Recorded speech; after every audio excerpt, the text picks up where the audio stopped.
Oy, Tito Win.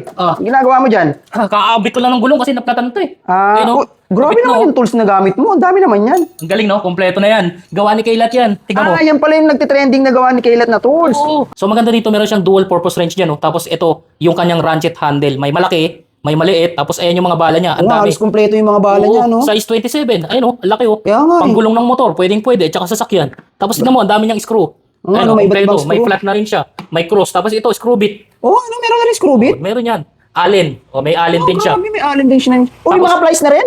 Oo, may mga place na yun. Ito, pang tubig. O kaya naman ko pang ipit mo, di ba? Tapos ito, may long nose, may cutter, may mga extension rod dito. Katulad nito, ang kapal, solid. Grabe naman pala yun si Kaylat, no? Oo. Tapos tignan mo, yung kaha niya. Maganda yung kaha niya. Ayun, no? Parang ano lang siya, attache case. Parang attache case na makapal, di ba? Tapos, hindi na pakalat-kalat yung gamit mo kapag ganito yung tools mo. Kasi ayun, may lagayan, no? Di ba? So, Tito Win, saan naman nila mabibili yan? Kung bibili ka ng ganitong tools, check mo dyan sa basket or dyan sa comment section yung link. Dyan mo makikita yung product na to.